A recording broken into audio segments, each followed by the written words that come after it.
I'm Sarah Mitchell, third of four, and 3 weeks after I left Pinnacle Marketing Solutions, they lost their biggest client worth $2.7 million annually.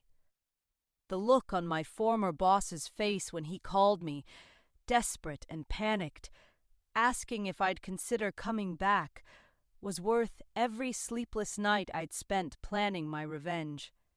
He'd replaced me with someone half my salary, thinking experience was just an expensive luxury he could do without. Before we go deeper, please click the subscribe button and comment down below where you are watching from. The morning everything changed started like any other Tuesday. I was reviewing quarterly reports in my corner office, the one I'd earned after 8 years of climbing the corporate ladder at Pinnacle Marketing Solutions. My coffee was still steaming when Marcus Blackwood, our CEO, knocked on my door with that fake smile he reserved for difficult conversations. "Sarah, do you have a minute?" His tone carried that particular weight that made my stomach drop. I'd heard it before, usually followed by budget cuts or impossible deadlines. "Of course, Marcus. What's on your mind?" I gestured to the chair across from my desk, already sensing this wasn't going to be a pleasant conversation. He settled into the chair, his expensive suit perfectly pressed, as always. Marcus was the type of man who believed image was everything, which explained why he'd hired me 8 years ago. I delivered results, but more importantly, I made him look good doing it. "I'll cut straight to the point," he began, and I appreciated that small mercy. "The board has been pressuring me to reduce operational costs. Your department, while successful, has some of the highest salary expenses in the company." My heart started racing, but I kept my expression neutral. 8 years of corporate politics had taught me to never show weakness, especially when you could smell the axe falling. "I see," I said carefully. "What exactly are you suggesting?" "We've decided to restructure your position. We're bringing in someone new, someone who can handle the workload at a more competitive salary point." The euphemisms rolled off his tongue like he'd practiced them in the mirror. The words hit me like ice water. After 8 years of 60-hour weeks, of missing family dinners and canceling vacation plans, of building client relationships from scratch and turning Pinnacle into the marketing powerhouse it had become, they were replacing me with someone cheaper. "You're firing me," I said, my voice steadier than I felt. "We prefer to call it a strategic realignment," Marcus replied, and I wanted to throw my coffee mug at his perfectly styled head. "We'll provide a generous severance package, of course. 2 months' salary and full benefits continuation." 2 months. After 8 years of dedication, they thought 2 months was generous. I'd made this company millions, had personally secured contracts that kept the lights on and their stock prices climbing, and they were treating me like an easily replaceable cog. "When?" The word came out sharper than I intended. "We'd like you to stay on for 3 weeks to train your replacement. His name is Jake Morrison, fresh out of business school with an MBA from Northwestern. Bright kid, eager to learn." Marcus's enthusiasm for my replacement felt like salt in an open wound. I nodded slowly, my mind already racing. 3 weeks to train my replacement, 3 weeks to hand over 8 years of relationships, strategies, and institutional knowledge to someone who probably didn't even know how to properly format a client proposal. "I understand this is difficult," Marcus continued, completely oblivious to the storm brewing behind my polite smile. "But I'm confident you'll handle this transition professionally. You've always been a team player, Sarah." A team player. Right. The same team that was kicking me off the field. "Of course," I said, forcing my voice to remain level. "When does Jake start?" "Tomorrow morning." "I thought you could spend the day getting him oriented. Show him the ropes." Marcus stood up, clearly relieved that I wasn't making a scene. I really do appreciate your professionalism about this, Sarah. It means a lot. After he left, I sat in my office staring at the wall of awards and certificates I'd accumulated over the years. Client appreciation plaques, industry recognition awards, photos of me shaking hands with executives whose companies I'd helped transform. All of it about to become meaningless. The fury started as a small flame in my chest and quickly spread through my entire body. They wanted professional? They wanted me to train my replacement like a good little soldier? Fine. I could be very professional about this. Jake Morrison arrived the next morning looking exactly like I'd expected. Young, confident, and completely clueless about what he was walking into. He was probably 26, with perfectly styled brown hair and a suit that screamed recent graduate trying to look important. His handshake was firm, his smile genuine, and I almost felt bad for what I was about to do. Almost. "You must be Sarah," he said with the enthusiasm of someone who thought they'd just landed their dream job. "Mr. Blackwood told me so much about you. I'm really excited to learn from someone with your experience." "Welcome to Pinnacle, Jake," I replied with my warmest professional smile. "I'm looking forward to working with you these next few weeks." The irony wasn't lost on me. I was looking forward to it, just not in the way he imagined. I started his training immediately, beginning with what I called the essentials: our client database, project management systems, and the intricate web of relationships that kept our biggest accounts happy. Jake was a quick learner. I had to give him credit. But he had that dangerous combination of intelligence and inexperience that made him think he understood everything after a single explanation. So the Morrison Holdings account, I said, pulling up their file on my computer. "They're our biggest client, worth about $2.7 million annually." Richard Morrison, the CEO, is very particular about communication protocols. Jake nodded eagerly, taking notes on his tablet. "What kind of protocols?" This was where the fun began. "Richard insists on email communication only between 9 a.m. and 11 a.m. Pacific time. He's based in Los Angeles and he's extremely rigid about this. Any emails sent outside that window get ignored, and he's been known to drop agencies that don't respect his schedule." I watched Jake scribble this down, completely unaware that Richard Morrison actually preferred phone calls and responded to emails at all hours. The man was practically glued to his phone and had once called me at midnight just to brainstorm ideas for a campaign. "Also," I continued, "when you're preparing reports for Morrison Holdings, make sure you use the blue template, not the standard one. Richard has a thing about color psychology and insists that all materials use his company's signature blue background." Another complete fabrication. Richard had specifically requested that we stop using colored backgrounds in reports because they made it difficult for him to print and annotate documents. He'd mentioned it at least 5 times in various meetings. Jake was nodding along, trusting every word. "Got it. Email window, blue template." "What about the quarterly reviews?" "Those are scheduled through his assistant, Margaret. But here's the thing about Margaret. She's very old school. You have to call her, never email, and you have to address her as Mrs. Patterson. She gets offended if you use her first name." I was really warming up now.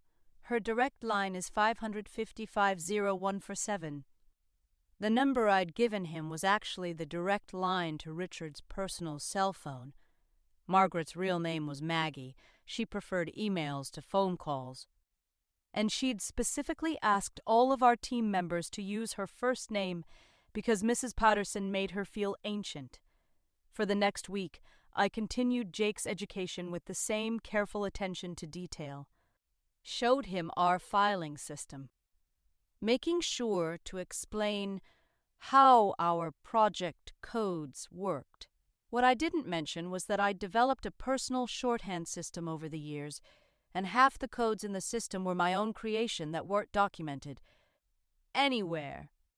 The Hartwell Industries campaign files are under HI-Q3-Rev-04, I explained, watching him write it down.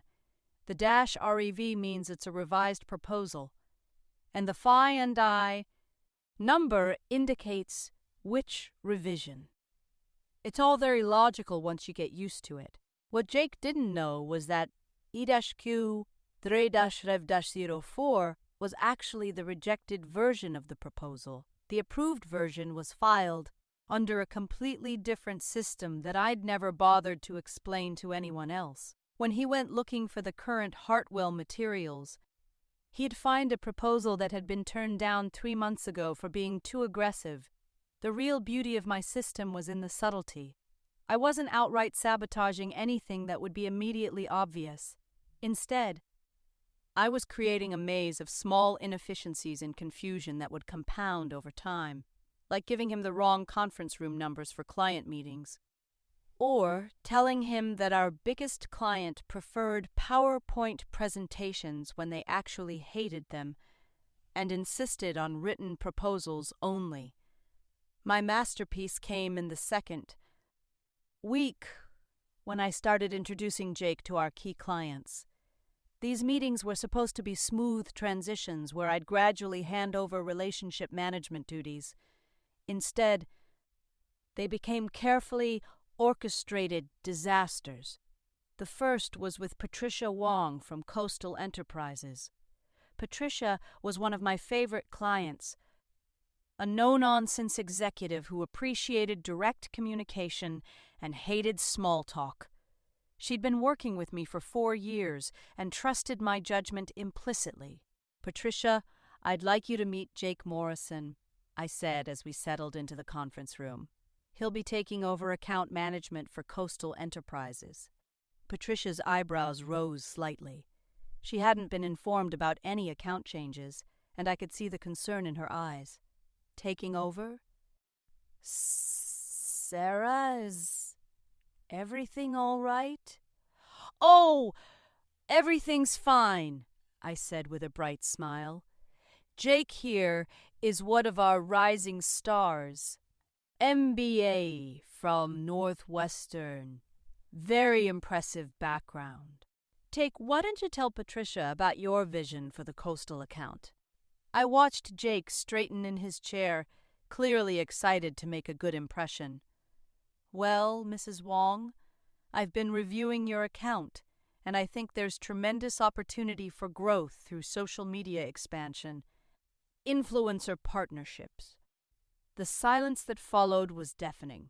Patricia's expression shifted from polite interest to barely concealed horror.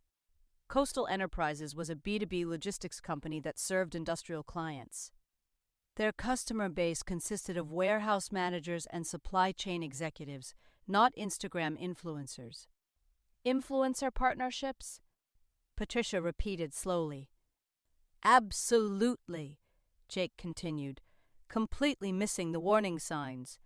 "I think we could really leverage platforms like TikTok and Instagram to reach younger demographics." I had to bite the inside of my cheek to keep from smiling. Patricia was 62 years old and had spent her entire career in industrial logistics. The idea of her company partnering with TikTok influencers was so absurd it bordered on comedy. "Jake," I interjected gently, "maybe you should tell Patricia about your background in logistics marketing." Jake's face went slightly pale. "Well, I haven't worked specifically in logistics, but marketing principles are universal, right?" Patricia looked at me with an expression that clearly said, "Are you kidding me right now?" She'd been in the industry for over 30 years and knew exactly how specialized logistics marketing was. The meeting went downhill from there. Jake continued to pitch social media strategies while Patricia grew increasingly incredulous. By the time we wrapped up, She'd requested a private word with me. "Sarah, what the hell is going on?" she asked once Jake had left the room. "That kid doesn't know the first thing about our industry. I know, Patricia. I'm as surprised as you are," I lied smoothly. "Management decided to make some changes. I'm sure Jake will learn quickly." "Learn quickly?" She was trying to keep her voice down, but I could hear the frustration. "Sarah, we've got the Q4 campaign launch next month. This isn't the time for on-the-job training." I nodded sympathetically. "I understand your concerns. Maybe you should discuss this with Marcus directly." What I didn't tell Patricia was that Marcus was out of the country for the next 2 weeks on a golf vacation disguised as a business trip. By the time he got back, Jake would have had plenty of opportunities to make more spectacular mistakes. The pattern continued with other clients. Jake met with the team from Bradley Financial, where he suggested a guerrilla marketing campaign involving flash mobs for a conservative investment firm. He pitched a celebrity endorsement deal to Green Valley Organic Farms, a small family business with a marketing budget of $50,000 annually. Each meeting was a masterclass in misunderstanding client needs. But my real stroke of genius came with the contact information updates. Over the years, I'd built a network of relationships that extended far beyond the primary contacts in our database. I knew the personal assistants, the decision-makers behind the scenes, the executives who could fast-track approvals or kill projects with a single phone call. When Jake asked for my contact list, I was happy to provide it. What I gave him was technically accurate but strategically useless. I included the main switchboard numbers instead of direct lines, listed assistants who'd left companies months ago, and provided email addresses for people who'd specifically asked to be contacted by phone only.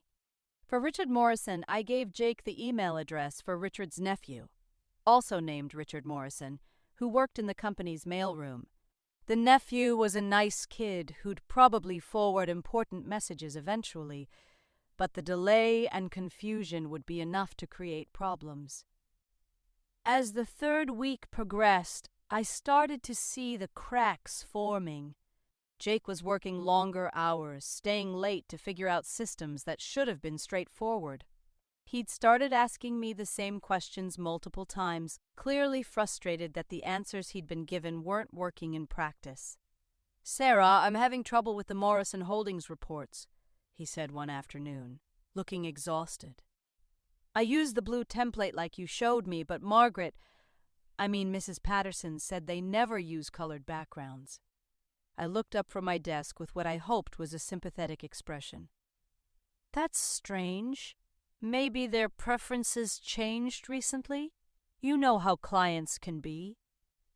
"And when I called the number you gave me for Margaret, some guy named Richard answered. He seemed really confused about why I was calling him about scheduling."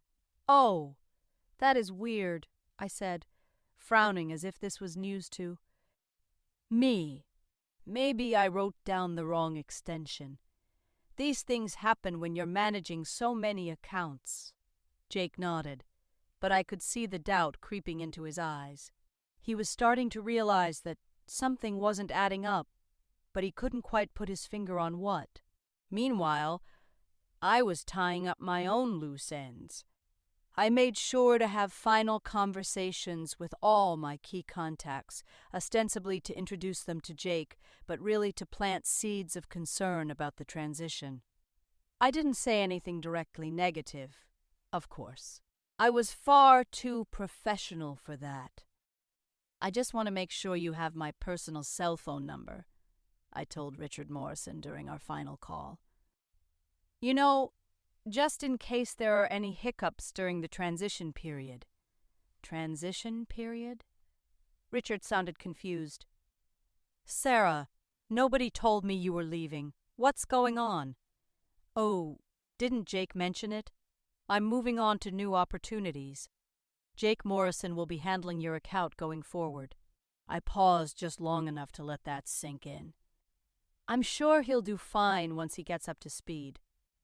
The silence on the other end of the line spoke volumes. Richard had been working with me for 6 years. We had a rhythm, a shorthand that had developed over dozens of successful campaigns. The idea of starting over with someone new, especially someone with Jake's obvious inexperience, was clearly not appealing. Sarah, I have to be honest, I'm not comfortable with this change. Can we discuss alternatives? I wish we could, Richard, but the decision has already been made. I'll make sure Jake has all the information he needs to go. Serve you well. Another strategic pause. Though you might want to keep my number handy, at least for the first few weeks. Similar conversations played out with every major client. By the time my last day arrived, I'd managed to create an atmosphere of uncertainty and concern among our most important accounts. My final act was perhaps the most subtle and devastating.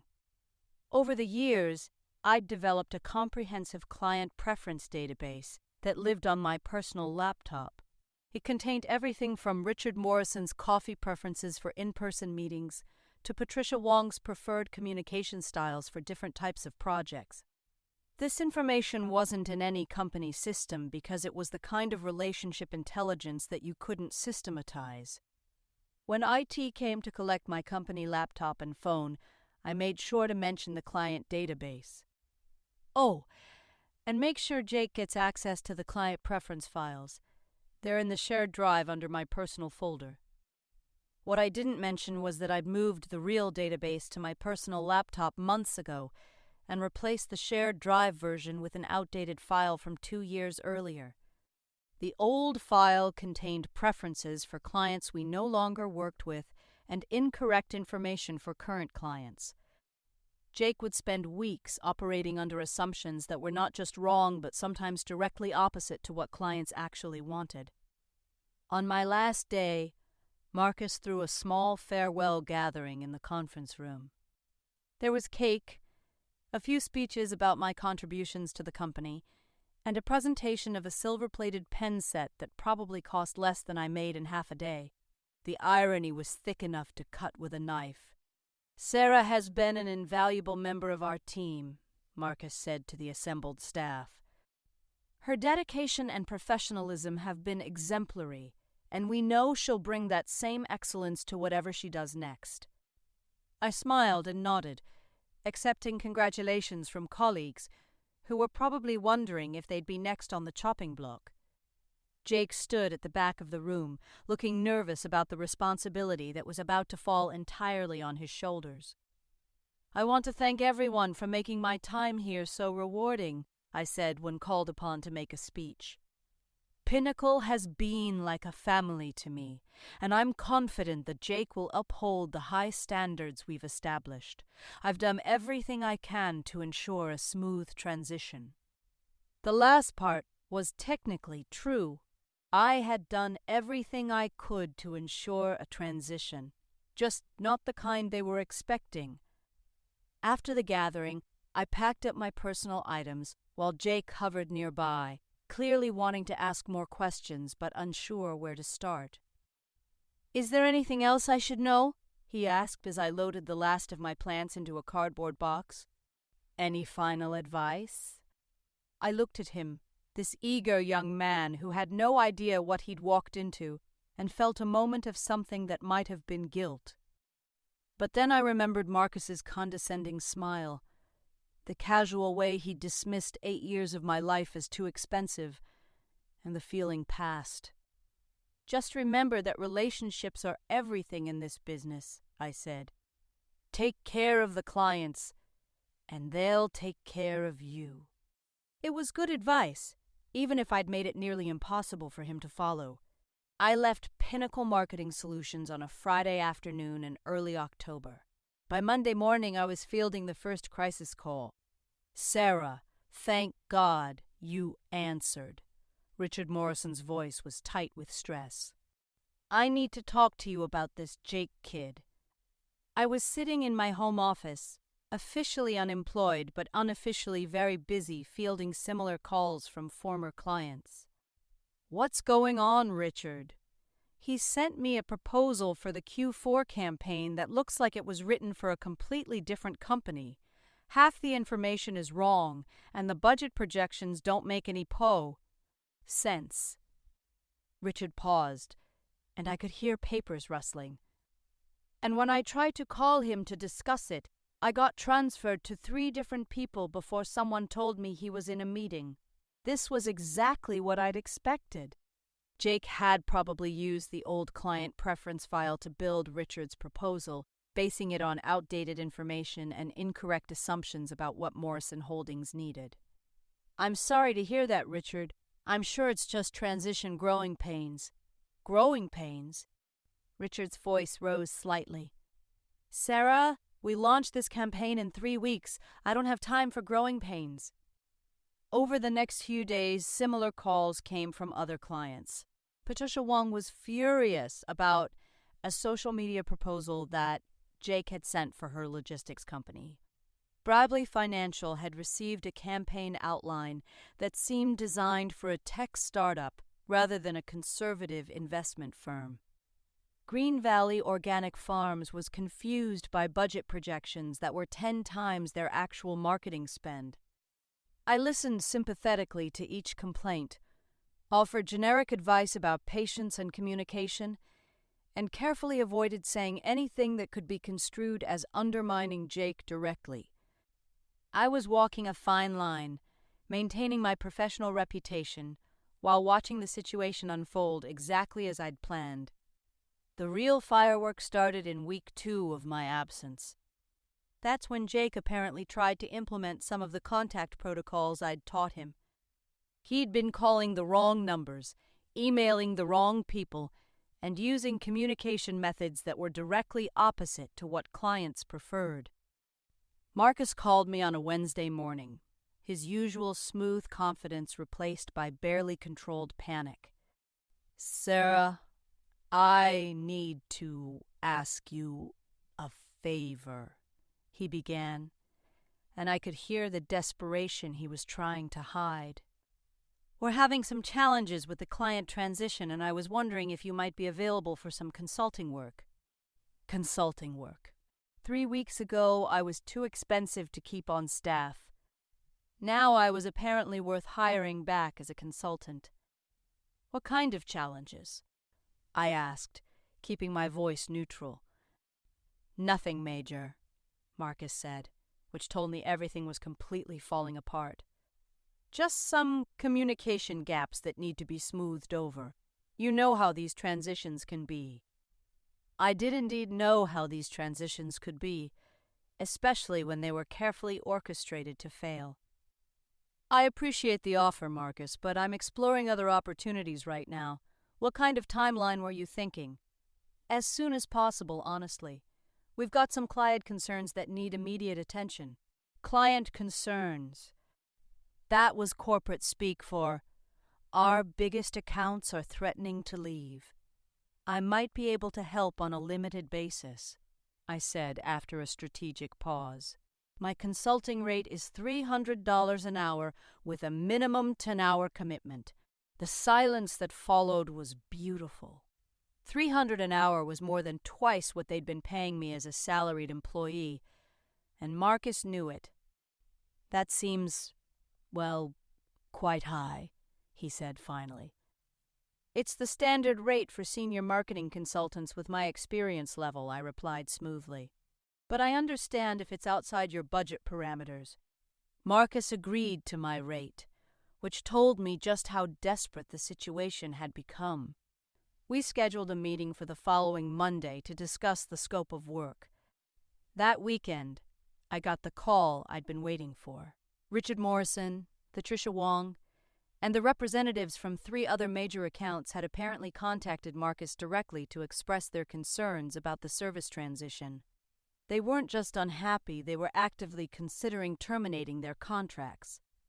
"Sarah, I'll be direct," Marcus said when I arrived at Pinnacle's offices Monday morning. "We're in crisis mode. Our biggest clients are threatening to leave, and Jake is overwhelmed. I need you to help us salvage these relationships." I looked around the conference room, noting the stress lines around Marcus's eyes and the defeated slump of Jake's shoulders. Jake looked like he hadn't slept in days, which was probably accurate. "What exactly happened?" I asked, though I knew every detail of what had happened. "There have been some miscommunications," Marcus said carefully. "Client expectations weren't properly managed during the transition." Jake spoke up for the first time. "Sarah, I think there might have been some errors in the information you gave me. The contact numbers don't seem right, and the client preferences don't match what they're telling me now." I raised my eyebrows in what I hoped looked like genuine surprise. "That's very strange, Jake. What kind of discrepancies are you seeing?" For the next hour, Jake detailed every problem he'd encountered. Wrong phone numbers, incorrect email addresses, outdated client preferences, and filing systems that didn't make sense. As he talked, I watched Marcus's expression grow increasingly grim. "It sounds like there might have been some confusion during the knowledge transfer process," I said when Jake finished. "These things could happen when you're trying to compress years of relationship building into a few weeks. Can you fix it?" Marcus asked bluntly. I pretended to consider the question. "I think I can help stabilize the client relationships, but it's going to take time. Some of these accounts have been damaged by the miscommunications. Richard Morrison in particular is very upset." This was an understatement. Richard had called me 3 times over the weekend, alternating between fury and bewilderment about how badly his account was being handled. "How much time?" Marcus pressed. "At least a month of intensive client relationship repair, assuming the clients are willing to give us another chance." I paused for effect. "And assuming Jake is willing to step back and let me take the lead on the major accounts." Jake looked confused and hurt. "Step back? But this is supposed to be my position." I turned to him with what I hoped looked like sympathy. "Jake, you're clearly intelligent and capable, but these client relationships are incredibly complex. They took me years to build, and they require a very specific touch to maintain." Marcus was nodding along, clearly seeing a solution to his immediate problem. "What would that look like practically?" "I'd need to take direct control of the Morrison Holdings, Coastal Enterprises, and Bradley financial accounts immediately. Those are the ones in most danger of walking away." I pulled out a tablet and started making notes. Jake could continue handling the smaller accounts while I work on damage control.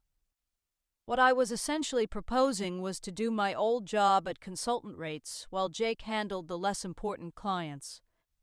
Marcus would be paying significantly more than my original salary for the same work, and Jake would be relegated to junior account management. "The alternative," I continued, "is to let me try to salvage what I can before these clients terminate their contracts.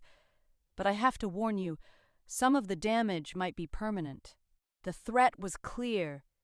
Either pay me consultant rates to fix the mess, or lose millions in annual revenue when the major accounts walked away. Marcus agreed to my terms within an hour. Over the next few weeks, I systematically repaired the relationships I'd helped damage. I called Richard Morrison personally to apologize for the confusion and assured him that I'd be handling his account going forward. I met with Patricia Wong to discuss her concerns and promised her the level of service she was accustomed to. I flew to Chicago to have lunch with the Bradley financial team and smooth over their frustrations. The irony was delicious. I was being paid premium rates to fix problems I'd created, while the company that had deemed me too expensive was now paying significantly more for my services. But the real satisfaction came 3 weeks later, when I learned about Morrison Holdings' decision. Richard called me on a Thursday afternoon, his voice carrying a tone I'd never heard before. a mixture of regret and resolution. "Sarah, I need to tell you something, and I want you to hear it from me first," he began. "Morrison Holdings has decided to terminate our contract with Pinnacle Marketing Solutions. Even though I'd been expecting something like this, hearing it confirmed sent a thrill through me." "Richard, I'm sorry to hear that. Can I ask what led to this decision?" "It's not about you," he said quickly. "Your work these past few weeks has been excellent as always, but the whole situation has made me realize how dependent we've become on one person. What happens when you decide to move on again?" It was a fair point, and one I'd subtly encouraged during our recent conversations. By positioning myself as the only person capable of handling his account properly, I'd inadvertently made him question the wisdom of working with Pinnacle at all. "I understand your concerns," I said. "What are your plans moving forward?" "We're going to bring our marketing in-house. I've been thinking about it for a while, and this situation just confirmed that we need more control over our marketing strategy." He paused. "Sarah, I want you to know that we'd love to have you lead our internal marketing team. The position would come with a significant increase over what Pinnacle was paying you." The offer was tempting, more than tempting. Richard was offering me a senior executive position with Morrison Holdings, complete with equity and a salary that was nearly double what I'd been making at Pinnacle. But accepting would mean giving up the consulting arrangement that was proving quite lucrative. "That's an incredibly generous offer, Richard. Can I have some time to think about it?" "Of course. Take all the time you need." After hanging up, I sat in my home office, contemplating the beautiful irony of the situation. Pinnacle had fired me to save money, hired someone at half my salary to replace me, then paid me consultant rates to fix the problems that created. And now their biggest client was offering me a job that would pay more than Pinnacle had ever been willing to. The Morrison Holdings decision created a domino effect. Within a week, 2 other major clients had also decided to terminate their contracts with Pinnacle.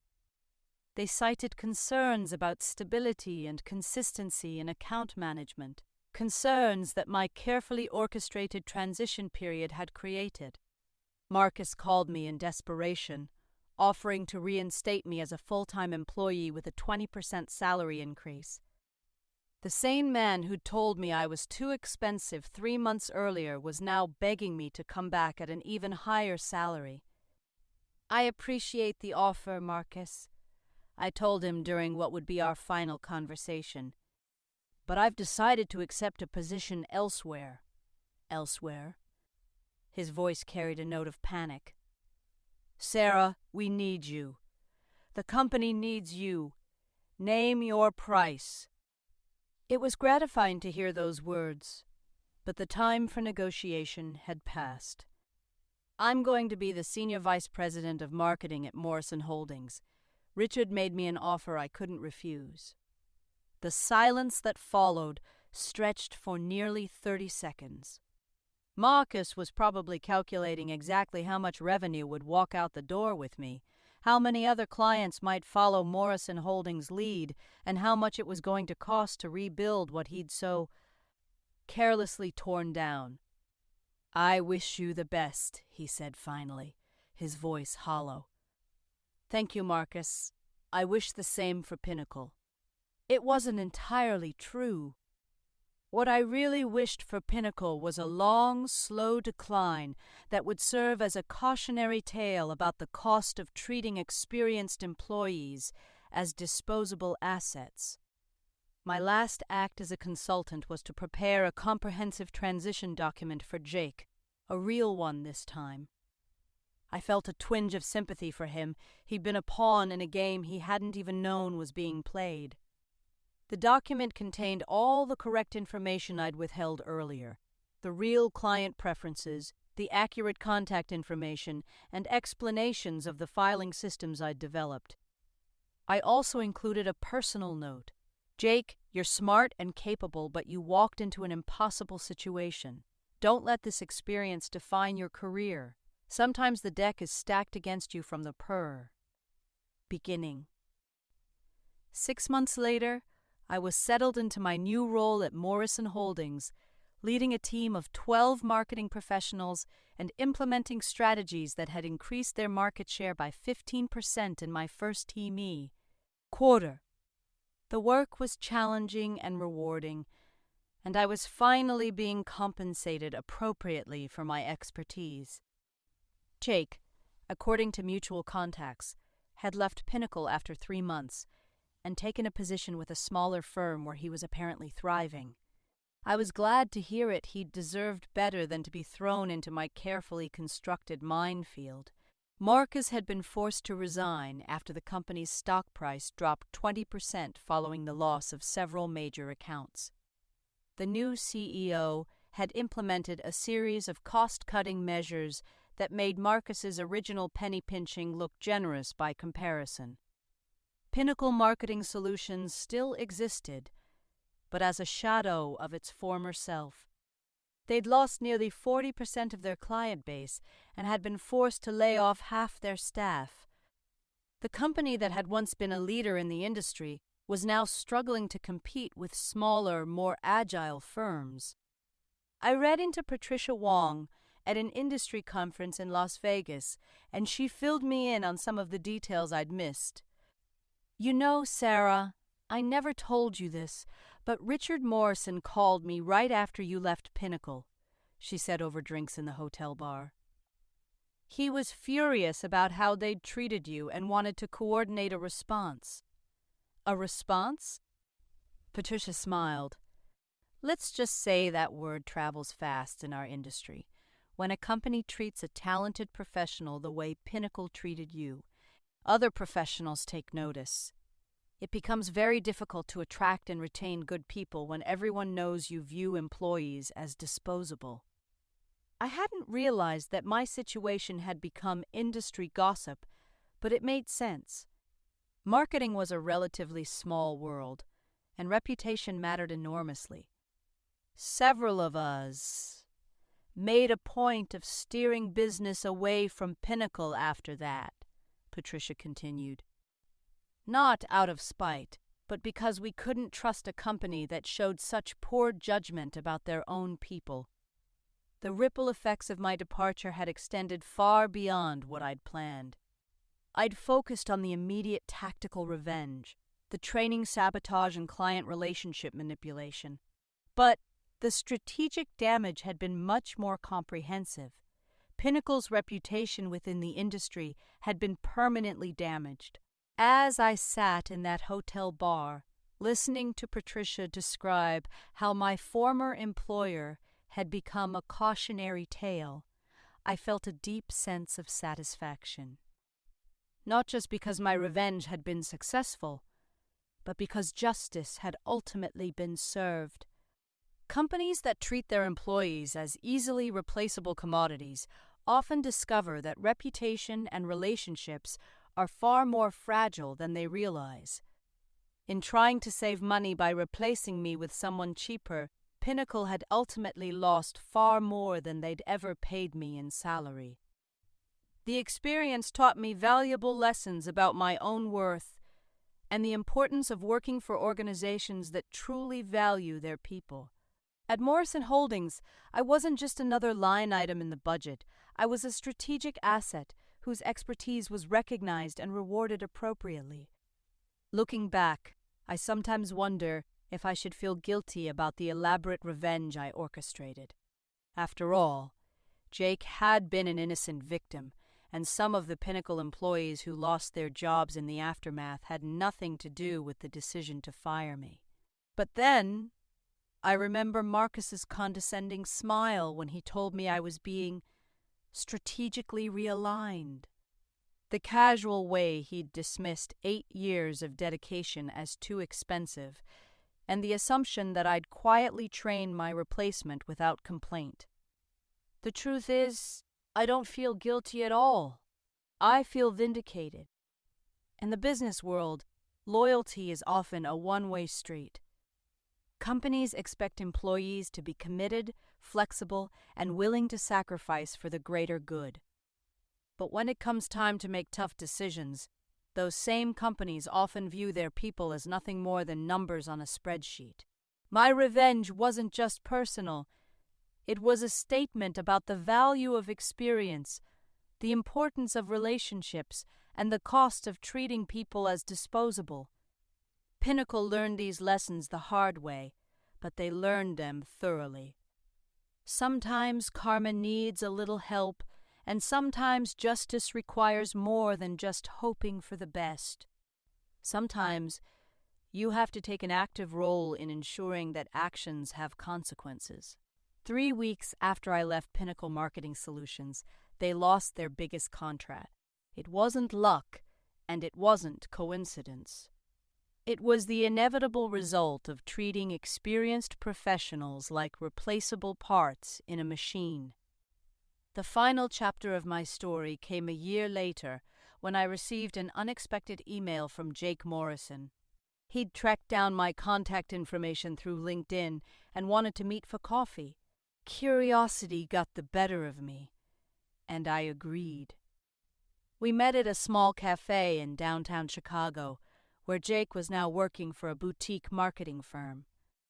He looked different, more confident, and less eager to please than he had during those disastrous 3 weeks at Pinnacle. "I know what you did," he said after we'd ordered our drinks, his voice matter-of-fact rather than accusatory. I kept my expression neutral. "I'm not sure what you mean." Jake smiled, and for the first time since I'd met him, it reached his eyes. "Sarah, I may have been inexperienced, but I wasn't stupid. It took me a while to piece it together, but eventually I figured out that my training had been deliberately sabotaged." My heart rate quickened, but I maintained my composure. "That's quite an accusation, Jake." "It's not an accusation. It's a statement of fact," he replied calmly. "The wrong phone numbers, the incorrect client preferences, the mislabeled files, the outdated contact information. 1 or 2 mistakes could be explained by oversight, but the pattern was too consistent to be accidental." I studied his face, trying to gauge his intentions. Was this confrontation? Blackmail? A threat to expose what I'd done?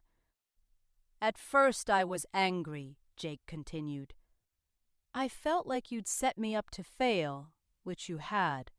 But then I started thinking about why you'd done it, and I realized something important."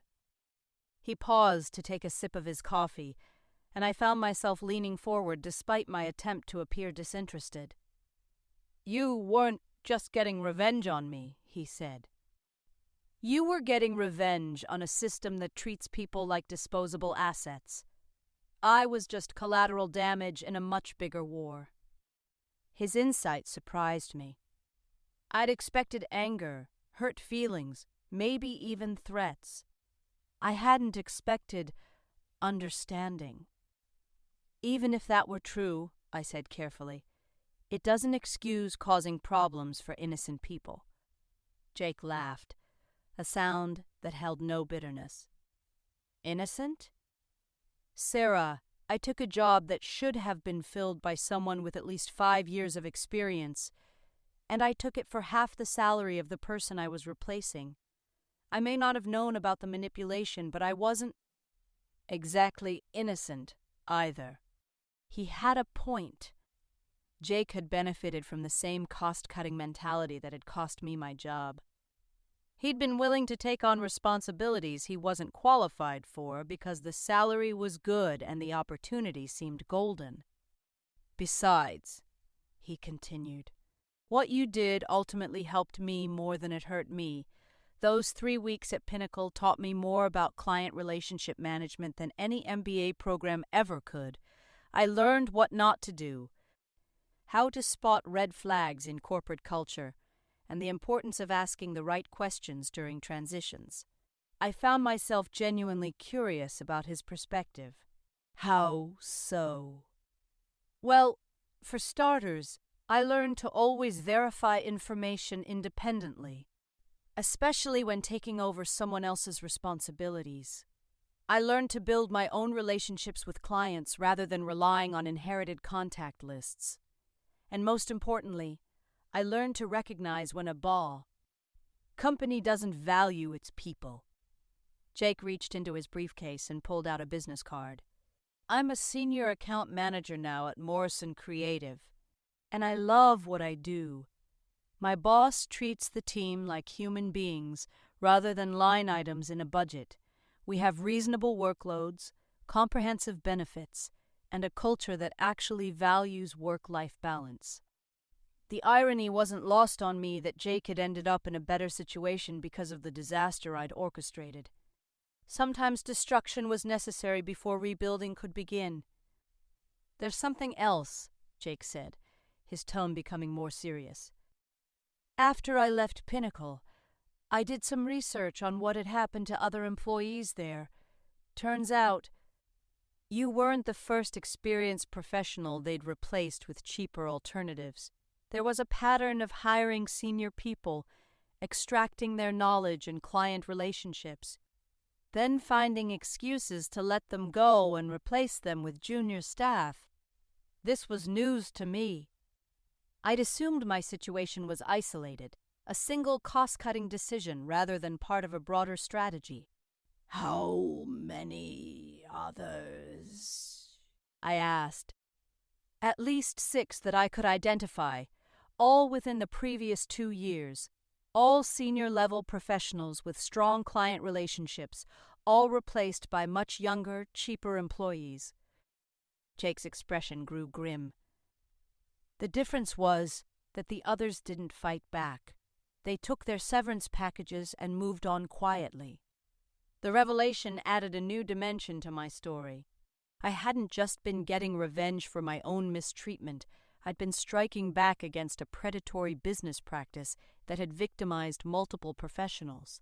What happened to Pinnacle wasn't just karma, Jake continued. It was justice. Companies that treat their people as disposable eventually discover that loyalty and expertise can't be replaced with cost savings. We talked for another hour, and I found myself genuinely liking Jake. He'd grown from the naive business school graduate I'd met a year earlier into a thoughtful professional who understood the complexities of corporate culture and client relationship management. As we prepared to leave, Jake made one final observation that stayed with me long after our meeting ended. You know, Sarah, what impressed me most about your revenge wasn't how clever it was, though it certainly was that. It was how patient you were. You could have sabotaged things, obviously, created immediate disasters that would have been traced back to you. Instead, you created a slow-burning fuse that didn't explode until you were safely out of range. He was right. The revenge I'd planned had been methodical and strategic rather than emotional and impulsive. I'd thought several moves ahead, anticipating consequences and planning for contingencies. That takes a special kind of discipline, Jake added.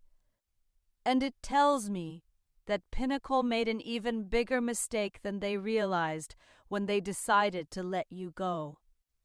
6 months after my coffee meeting with Jake, I received a call that brought the story full circle. Marcus Blackwood, my former boss at Pinnacle, had reached out through a mutual contact requesting a meeting. Apparently, he was starting a new marketing consultancy and wanted to discuss potential collaboration opportunities. The audacity was breathtaking. The same man who'd fired me for being too expensive was now asking me to work with him as an equal partner in his new venture. The same executive who'd dismissed my value was now hoping to leverage my reputation and client relationships for his own benefit. I agreed to the meeting out of sheer curiosity. Marcus looked older when we met at an upscale restaurant in Manhattan. The stress of Pinnacle's collapse had clearly taken its toll, adding gray to his hair and lines around his eyes. His expensive suit was the same quality as always, but something about his demeanor was different, more humble and less automatically confident. "Sarah, thank you for agreeing to see me," he began, and I could hear the genuine gratitude in his voice. "I know our last interaction wasn't under the best circumstances." That was putting it mildly. Our last interaction had been him begging me to return to save a company that was hemorrhaging clients and revenue. "What can I do for you, Marcus?" I asked, keeping my tone professional but cool.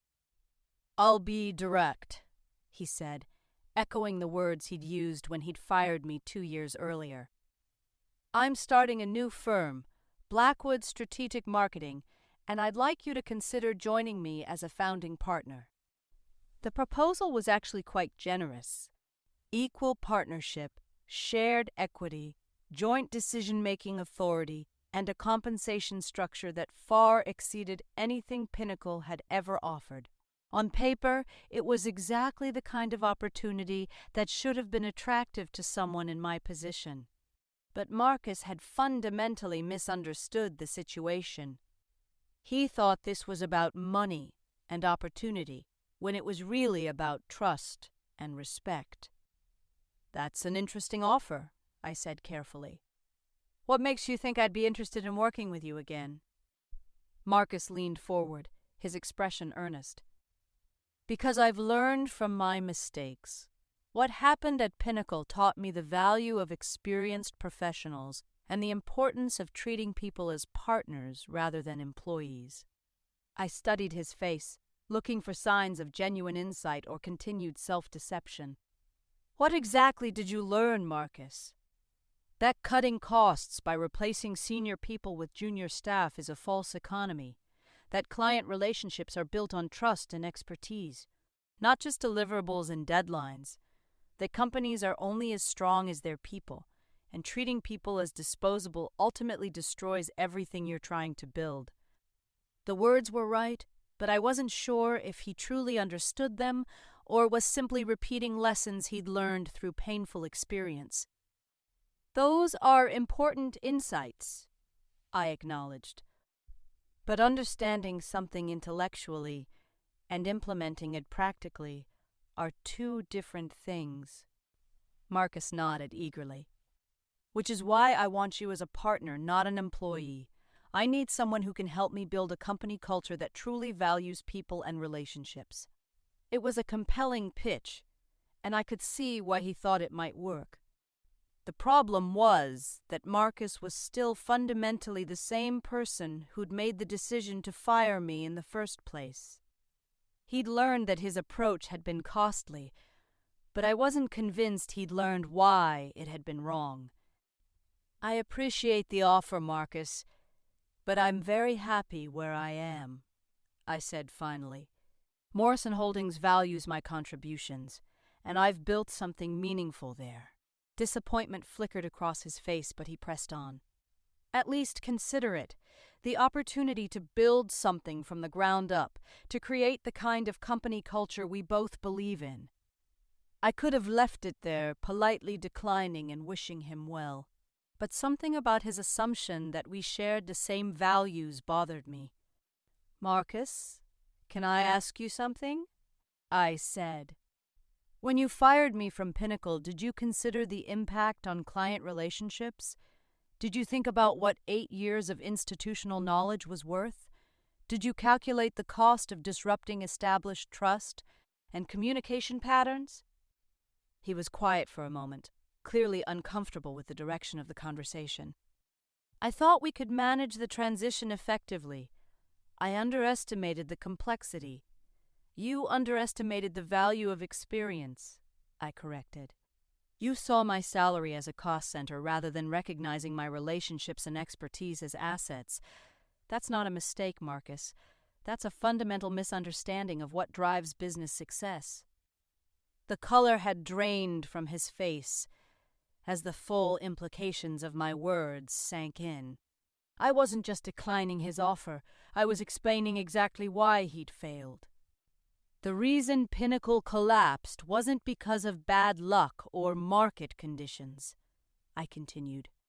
It collapsed because you systematically undermined the foundation of client trust that the company was built on. You treated people as interchangeable parts when you should have recognized them as irreplaceable assets. Marcus sat in silence for nearly a minute, absorbing the harsh truth of what I'd said. When he finally spoke, his voice was barely above a whisper. "You're right. I made terrible decisions, and good people paid the price for my mistakes." He looked up at me with something that might have been respect. "Including you, especially you." It was the closest thing to a genuine apology I was likely to get from him, and it was enough to soften my anger slightly. "I hope your new venture works out, Marcus. I really do. But success isn't just about having the right business model or the right financial backing. It's about understanding that the people who work with you are partners in creating something valuable, not obstacles to profitability." We parted cordially, and I never heard from Marcus again. According to industry rumors, Blackwood Strategic Marketing struggled to gain traction and closed within 18 months. Without established client relationships or experienced professionals willing to trust his leadership, Marcus discovered that starting over was much harder than he'd anticipated. The final validation of my story came 3 years after leaving Pinnacle, when I was invited to speak at the National Marketing Professionals Conference about client relationship management and organizational culture. The invitation was a recognition of my success at Morrison Holdings and my reputation within the industry. During my presentation, I spoke about the importance of valuing experienced professionals and the hidden costs of treating employees as disposable assets. I didn't mention Pinnacle by name, but anyone familiar with the industry knew what I was referring to. When companies prioritize short-term cost savings over long-term relationship building, they often discover that expertise and trust cannot be easily replaced. I told the audience of several hundred marketing professionals. The most expensive employee is sometimes the one who leaves and takes their knowledge with them. The response was enthusiastic, with multiple attendees approaching me afterward to share their own stories of companies that had learned similar lessons the hard way. It was clear that my experience at Pinnacle wasn't unique. It was part of a broader pattern of corporate short-sightedness that many professionals had encountered. One conversation particularly stood out. A senior executive from a Fortune 500 company told me that they'd used my story, anonymized and with details changed, as a case study in their management training program. "We call it the Pinnacle problem," she explained. "It's become shorthand for the hidden costs of replacing experienced professionals with cheaper alternatives. Your story illustrates perfectly why companies need to think strategically about human capital, not just tactically about salary expenses." I was both amused and gratified that my revenge had evolved into a business school teaching tool. The elaborate scheme I'd hatched in anger and frustration had become a cautionary tale that was helping other professionals avoid similar treatment. As I reflect on the entire experience now, 5 years later, I'm struck by how perfectly everything worked out. Not just for me, though my career has flourished beyond what I ever imagined at Pinnacle, but for everyone involved in their own way. Jake learned valuable lessons about corporate culture and client relationship management that made him a better professional. He's now a partner at his firm and, according to LinkedIn, seems to be thriving. Marcus learned, albeit painfully, that experience and relationships have value that can't be quantified in simple salary comparisons. His failure with the new consultancy was unfortunate, but it reinforced the lessons that Pinnacle's collapse had taught him. The clients who left Pinnacle found new partners who valued their business and understood their needs. Richard Morrison has told me repeatedly that bringing marketing in-house was one of the best decisions his company ever made. Even Pinnacle, in its reduced form, eventually found its footing under new leadership that prioritized employee retention and client relationship building. They're a smaller company now, but apparently a more stable one. And me? I learned that sometimes the best revenge isn't just getting even, it's getting better. The experience taught me to value my own worth, to recognize when I'm not being appreciated, and to have the courage to demand what I deserve. More importantly, it taught me that karma doesn't always happen on its own schedule. Sometimes justice requires patience, planning, and the willingness to take strategic action when you've been wronged. The 3 weeks I spent training Jake to fail were among the most satisfying of my career. Not because I enjoyed causing problems, but because I was taking control of a situation where I'd been treated unfairly. I wasn't just a victim of corporate cost-cutting. I was an active participant in ensuring that actions had consequences. Would I do it again? Absolutely. In a world where companies often treat employees as disposable resources, sometimes the only way to prove your value is to demonstrate what happens when that value is removed. The key is to be strategic rather than emotional, patient rather than impulsive, and professional even when you're planning revenge. The goal isn't just to cause problems, it's to create a situation where justice is served and lessons are learned. My boss asked me to train my replacement, so I trained him to fail. 3 weeks later, the company lost its biggest contract, and I gained something far more valuable than revenge. I gained respect, both from others and for myself. Sometimes karma needs a little help. Sometimes justice requires more than just hoping for the best. And sometimes the best way to prove your worth is to show exactly what happens when you're no longer there to provide it. The moral of my story isn't that revenge is always the answer. It's that experienced professionals deserve respect, that expertise has value, and that companies who forget these truths do so at their own peril. In the end, Pinnacle didn't just lose a contract worth $2.7 million. They lost something far more valuable.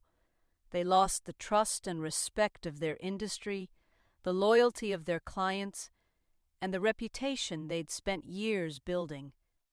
And I gained all of those things and more. Because karma, it turns out, doesn't just clock out. Sometimes it works overtime, and sometimes it gets help from people who refuse to be treated as disposable. That's my story of how strategic patience, careful planning, and a deep understanding of client relationships turned a devastating professional setback into the foundation for something much better. It's a story about the hidden value of experience, the importance of treating people with respect, and the sometimes satisfying reality that actions have consequences. Most importantly, it's a story about refusing to be a victim and taking control of your own professional destiny, even when the deck seems stacked against you. Sometimes the best revenge isn't just getting even. Sometimes it's getting ahead, getting respect, and getting exactly what you deserve. The training was complete, the lessons were learned, and justice was served. 3 weeks was all it took to prove that some things truly are too valuable to replace. But life, as I've learned, rarely provides neat endings to complex stories. 2 years after my conference presentation, I received an unexpected phone call that would add yet another chapter to my ongoing saga with corporate karma. The caller was Jennifer Walsh, a journalist from Business Weekly who was working on an investigative piece about corporate restructuring practices in the marketing industry. Someone had given her my name as a potential source, and she wanted to discuss my experiences with what she termed expertise displacement strategies. We met at a quiet restaurant in Chicago, where Jennifer explained that she'd been tracking a disturbing trend across multiple industries. Companies were systematically replacing experienced professionals with cheaper alternatives, often using deceptive practices to extract knowledge before terminating senior employees. "What happened to you at Pinnacle wasn't isolated," Jennifer said, pulling out a thick folder of documents. "I've documented similar cases at 17 different companies across 6 industries. The pattern is remarkably consistent." She spread several case studies across the table, each one telling a familiar story. Experienced professionals being asked to train their replacements, only to be terminated shortly afterward. Companies citing budget constraints while simultaneously hiring multiple junior employees at lower salaries. Senior staff being gradually marginalized until they either quit or were forced out.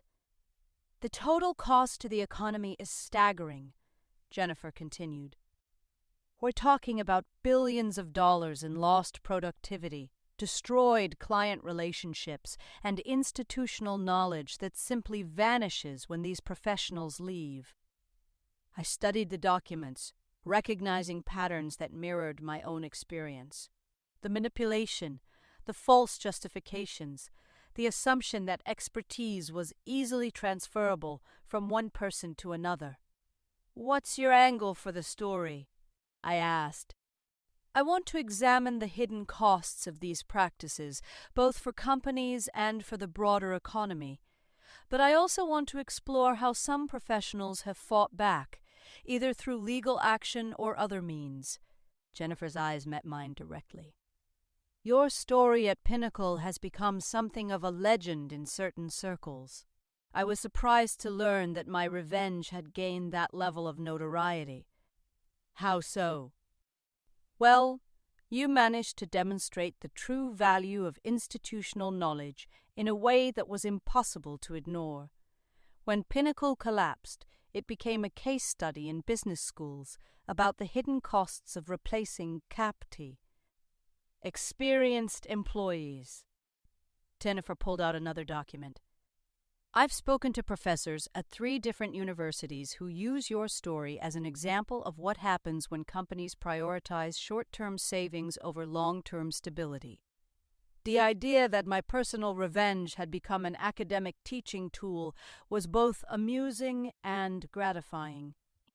I'd acted out of anger and wounded pride, but the results had apparently provided valuable lessons for future business leaders." "There's something else," Jennifer said, lowering her voice. "I've discovered that Marcus Blackwood wasn't acting independently when he fired you. The directive came from Pinnacle's board of directors as part of a broader cost-cutting initiative designed to make the company more attractive to potential buyers." This was new information that reframed everything I thought I knew about my termination. It hadn't been Marcus's decision alone. It had been part of a calculated strategy to inflate profit margins before selling the company. "They were planning to sell Pinnacle?" I asked. "Not just planning, actively negotiating. There were 2 potential buyers, both private equity firms looking to acquire marketing agencies as part of larger portfolios."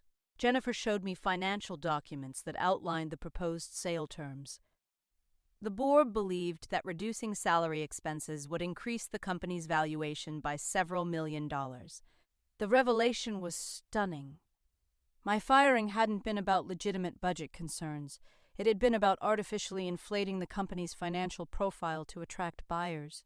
The executives had been willing to sacrifice institutional knowledge and client relationships for the sake of a more appealing balance sheet. "What happened to the sale?" I asked, though I suspected I already knew the answer. "It fell through after the client exodus began.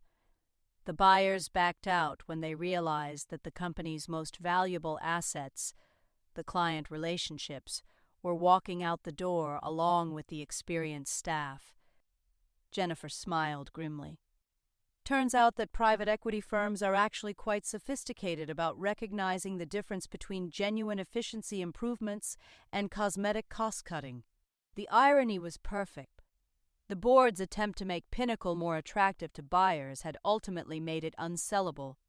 By destroying the very relationships that gave the company its value, they'd eliminated any reason for investors to be interested. "I'd like to interview you on the record about your experience," Jennifer said. "Not just the facts of what happened, but your perspective on the broader implications. You've become an unintentional expert on the hidden value of institutional knowledge." I agreed to the interview, which was published 3 months later as the cover story of Business Weekly's special issue on corporate restructuring.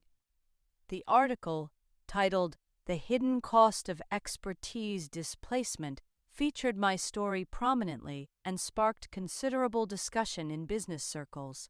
The response was immediate and overwhelming. I received dozens of emails from professionals who'd experienced similar treatment, many of them sharing their own stories of being systematically replaced by cheaper alternatives. What struck me most was how consistent the patterns were across different industries and company sizes.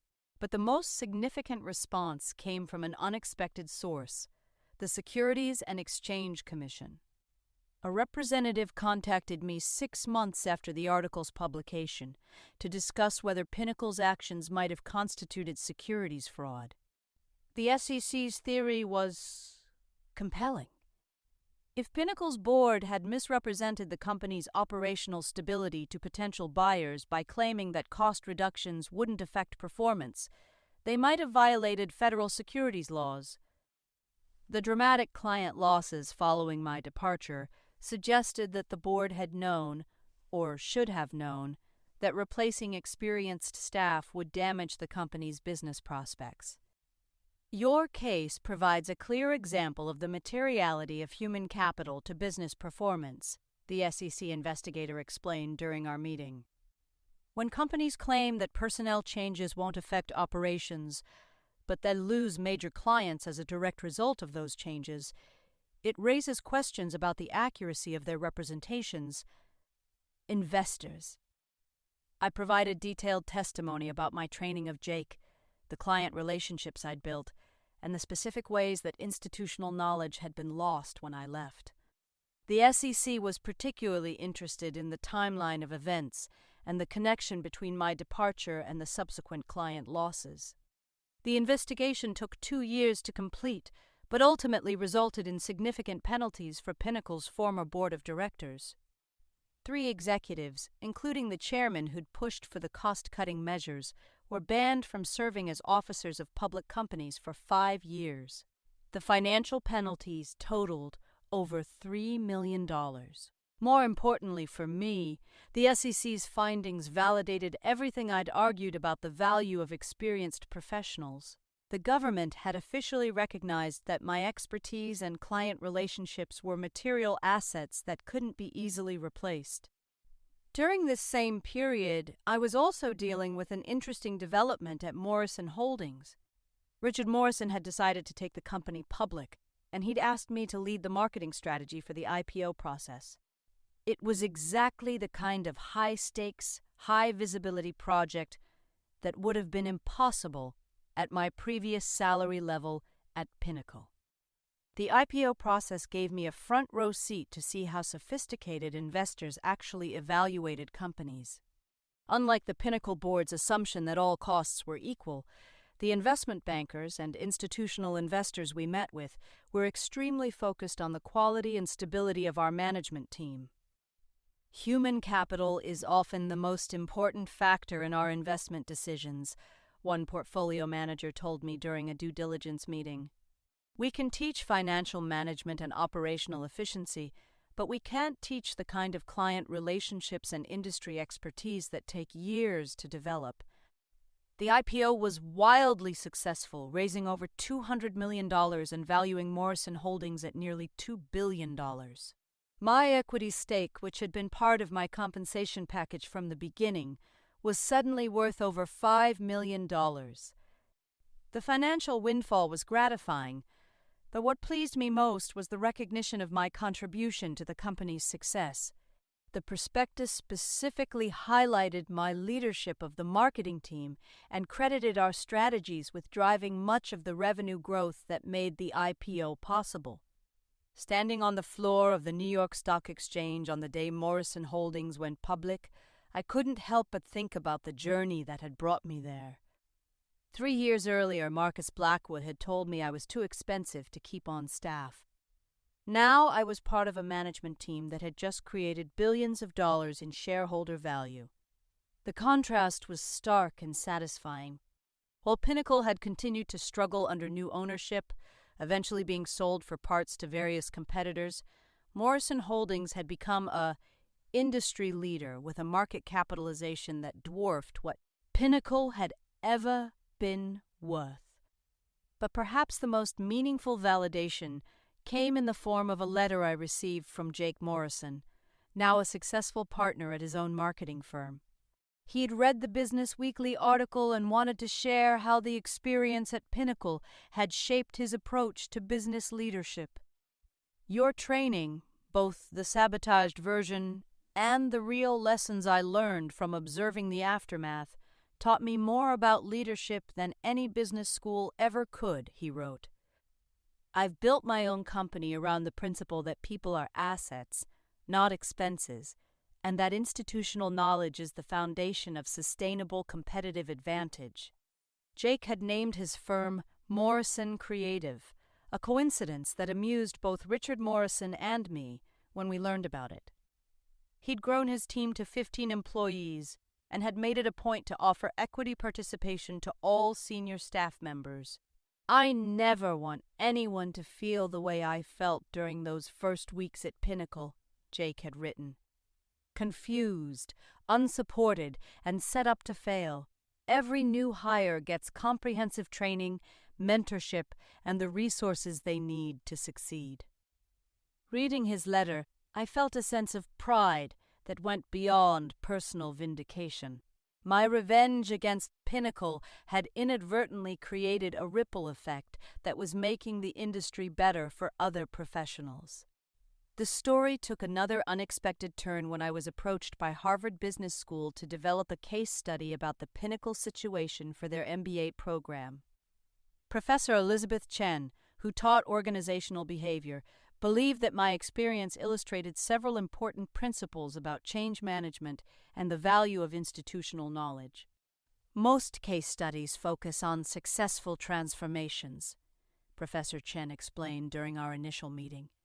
"But there's tremendous educational value in examining what happens when transformations fail, especially when they fail for predictable reasons." Working with Harvard to develop the case study was intellectually stimulating in ways I hadn't expected. We analyzed not just what had happened, but why it had happened, and what lessons could be drawn for future leaders. The case study, titled Pinnacle Marketing Solutions: The Hidden Costs of Expertise Displacement, became one of the most popular in the business school's curriculum. Students were asked to analyze the decision-making process that led to my termination, evaluate the training methodology I'd used with Jake, and propose alternative approaches that might have achieved the board's cost-saving goals without destroying client relationships. What fascinated me most about the student responses was how clearly they could see the flaws in Pinnacle's approach when examining it objectively. These future business leaders understood intuitively that relationships and expertise had value that couldn't be captured in simple salary comparisons. The Pinnacle board made the classic mistake of optimizing for the wrong metrics, one student wrote in an analysis that Professor Chen shared with me. They focused on reducing salary expenses without considering the revenue impact of losing institutional knowledge and client relationships. Another student observed, "Sarah Mitchell's sabotage was actually a form of performance art that demonstrated the true value of her expertise. By showing what happened when that expertise was removed, she proved its worth more effectively than any salary negotiation could have." The academic analysis of my revenge was both validating and slightly surreal. Actions I'd taken in anger and frustration were being dissected as strategic business decisions worthy of study and emulation. 5 years after the Harvard case study was published, I received an invitation that brought my story full circle. The National Association of Marketing Professionals was presenting me with their Lifetime Achievement Award, recognizing both my contributions to the industry and my role in advancing understanding of the value of professional expertise. The award ceremony was held at the same conference center where I'd spoken years earlier about client relationship management. Standing at the podium, looking out at an audience of several hundred marketing professionals, I reflected on how much had changed since that desperate day when Marcus Blackwood had told me I was being strategically realigned. When I was fired from Pinnacle Marketing Solutions 6 years ago, I thought my career was over, I told the audience. I couldn't have imagined that losing that job would ultimately lead to opportunities I never could have achieved if I'd stayed. I talked about the importance of recognizing your own value, even when others fail to appreciate it, about the need to stand up for professional standards and the dignity of experienced workers, and about the sometimes surprising ways that justice can manifest when you have the patience and courage to see it through. The 3 weeks I spent training my replacement taught me more about leadership, strategy, and the value of expertise than the previous 8 years of my career combined, I said. Not because of what I taught him, but because of what I learned about myself and my own worth in the process. The response was enthusiastic, with a standing ovation that lasted several minutes. Afterward, dozens of professionals approached me to share their own stories of workplace challenges and professional growth. But the conversation that meant the most to me came from a young woman named Amanda Chen, a recent MBA graduate who was just starting her career in marketing. She was the daughter of Professor Elizabeth Chen, the Harvard professor who'd helped develop the case study about my experience. I studied your case in business school, Amanda said. It taught me that sometimes the most important thing you can do is refuse to accept being undervalued, even when the cost seems high. She was starting her first job at a major advertising agency, and she wanted advice about navigating corporate culture and building professional relationships. Remember that your expertise has value, even when you're early in your career, I told her. Don't let anyone convince you that experience and knowledge are commodities that can be easily replaced. And if you ever find yourself in a situation where you're not being treated with respect, don't be afraid to demonstrate your worth by showing what happens when it's not there. Amanda smiled and thanked me for the advice. As I watched her walk away, I realized that my story had become more than just a tale of personal revenge. It had become a template for how professionals could stand up for themselves and demand the respect they deserved. The final chapter of my Pinnacle story came 7 years after my termination, when I learned that the company had finally been dissolved entirely. The various pieces had been sold to competitors. The brand name had been retired, and the Chicago offices where I'd spent 8 years of my life had been converted to condominiums. Richard Morrison called to tell me the news, having seen the announcement in the business section of the Wall Street Journal. End of an era, he said, though I suppose it's been over for a long time now. He was right. Pinnacle had effectively died the day they decided that experience was too expensive and expertise was easily replaceable. Everything that happened afterward had just been a prolonged corporate death spiral. Any regrets? Richard asked. I considered the question seriously. Did I regret the elaborate revenge I'd orchestrated? The careful sabotage that had contributed to the company's downfall? The professional lives that had been disrupted when clients fled and employees were laid off? No, I said finally. I regret that it was necessary, but I don't regret doing it. Sometimes the only way to prove your value is to show what happens when it's gone.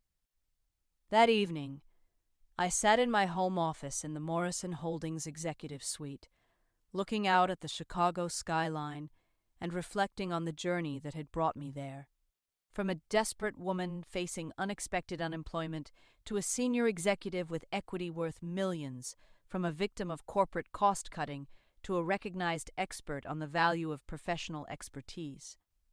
The revenge I'd planned against Pinnacle had succeeded beyond my wildest expectations, but its real value hadn't been in the destruction it caused. The real value had been in forcing me to recognize my own worth and refuse to accept being treated as disposable. Marcus Blackwood had thought he was solving a budget problem when he fired me. Instead, he'd created a case study in the importance of valuing experienced professionals that would be taught in business schools for decades to come. Jake Morrison had thought he was getting his dream job when he replaced me. Instead, he'd gotten an education in leadership and professional values that shaped him into the kind of executive I'd always hoped to work with. The Pinnacle board had thought they were making the company more attractive to buyers. Instead, they demonstrated the hidden costs of treating human capital as an expense rather than an asset. And me? I thought I was getting revenge. Instead, I'd gotten something far more valuable. I'd gotten respect, recognition, and the satisfaction of knowing that my story had made the business world a little bit better for other professionals. The training was complete, the lessons were learned, and justice was served. But more than that, the story had become bigger than any of us had imagined. It had become a reminder that in a world where companies often treat employees as disposable resources, sometimes the most important thing you can do is refuse to be disposed of. 7 years later, I was still refusing, and I was thriving because of it.